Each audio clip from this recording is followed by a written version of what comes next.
Good morning. তোমরা সকলে কেমন আছো? আশা করছি তোমরা সকলে খুব ভালো আছো। আমিও খুব ভালো আছি। আজকে ব্লগটা তেমন শেয়ার করতে পারবো না। ব্রেকফাস্টটা কী করেছি সেটা তোমাদের বলে দিই।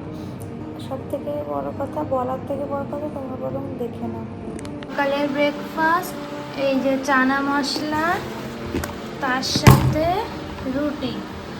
এই হচ্ছে আজকে সকালের ব্রেকফাস্ট। বর আর আমার দুজনের সেম। এদিকে আছে দুপুরের মেনু হচ্ছে ডিমের ঝোল আর লাল শাক ভাজা, তার সাথে স্যালাড আর সাদা ভাত। আজকের ব্লগটা বেশি বড় করতে পারবো না, তার কারণ এটাই, আমার হুট করে প্রচণ্ড শরীর খারাপ হয়ে গেছে। আমি কোনো রকমে সকালবেলা রান্না করে সকালের রুটিটা করে খাওয়ার পর থেকে এত শরীর খারাপ, দুপুরের রান্নাটা করতে পারছিলাম না, কিন্তু তাও খুব কষ্ট করে রান্নাটা করলাম। খালি ডিমের ঝোল করেছি আর শাক কালকে 3 আটি যেহেতু একসাথে করেছি, একদিনে তো অত শাক খাওয়া যেত না, শাক তোলা ছিল ফ্রিজে, তাই শাক আর ডিমের ঝোল রান্না করেছি। রাতের জন্য তড়কা রান্না করেছি, খুব কষ্ট করে রান্না করেছি, বিশ্বাস করো। তারপর 11:30টার মধ্যে রান্না বান্না হয়ে গেছিলো, শুয়ে পড়েছিলাম, বাসনও মাজতে পারিনি। তারপর 12:30টার সময় জোর করে উঠে, শরীর ঠিক হয়নি, ওষুধ খেয়ে শুয়েছিলাম, শরীর ঠিক হয়নি, তা সত্ত্বেও জোর করে উঠে, যেহেতু আজ বৃহস্পতিবারে পুজোটা দিতেই হবেই, আমাকেই দিতে হবে, বর পারবে না, সেহেতু বাসন টাসন মেজে ভালো করে স্নান করে তারপর পুজো দিলাম। দিয়ে খেয়ে দিয়ে বর দই এনে দিয়েছে, চলো তোমাদের দেখাই। এই যে এখানে বর দই এনে দিয়েছে, দইটা আমি খেয়ে নিয়েছিলাম খাওয়া দাওয়ার পর। আর তারপর আরও 1 ঘন্টা পর ভীষণ শরীর খারাপ লাগছিল, তাই জন্য এই যে আবার আমি একটা ওষুধ খেলাম, না খেয়ে পারছিলাম না। ওষুধ আমি খেয়ে নিয়েছি, কিছুক্ষণ দেখবো, 1-2 ঘন্টা 8 ঘন্টা হয়ে গেছে ওষুধ খেয়েছি।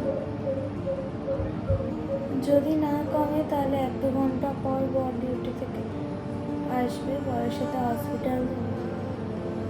কারণ এত কষ্ট হচ্ছে শরীর, আমি পারছি না, হয়তো আজকে হসপিটালে যেতেই হবে, কারণ দেখি 1-2 ঘন্টা বর আসুক, তারপর ডিসিশন নেব।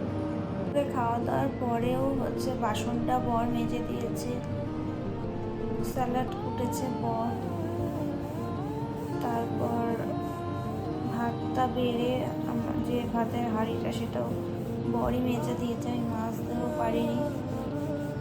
বর আসার সময় অনেক কিছু এনেছে, এরকম আর কি, শরীরটা খারাপ হচ্ছে বলে 2টো মিষ্টি দই এনেছে, একটা বড় প্যাকেট টক দই এনেছে, একটা তরমুজ এনেছে, কিন্তু আমি তো কিছু খেতে পাচ্ছি না, কথাও বলতে পারছি না, কথা বলতে গেলে পেয়ে যাচ্ছে। 7টা বাজে, এখন উঠলাম, 5 মিনিট আগে ঠাকুরের সন্ধ্যা দিয়েছি। ঠাকুরের সন্ধ্যা দেওয়া তো কমপ্লিট, তুলসী মঞ্চটাও তোমাদের একবার দেখিয়ে দিই।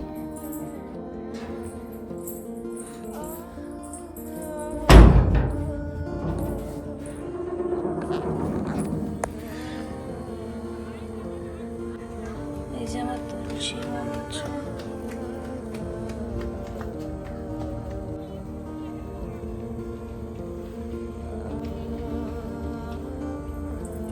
উপরের তলার এসির জল পড়ছে।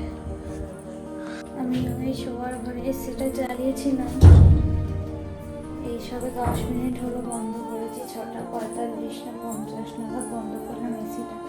দুপুরবেলা চালিয়েছিলাম, তার আগে চালিয়েছিলাম 1টা নাগাদ চালিয়েছিলাম, আবার 2টো নাগাদ বন্ধ করেছিলাম, আবার 3টে নাগাদ চালিয়েছিলাম। তারপর তো চলে গেল ডিউটিতে, তারপর 7টা পর্যন্ত চললো, আবার 8:30 থেকে জানানো হবে।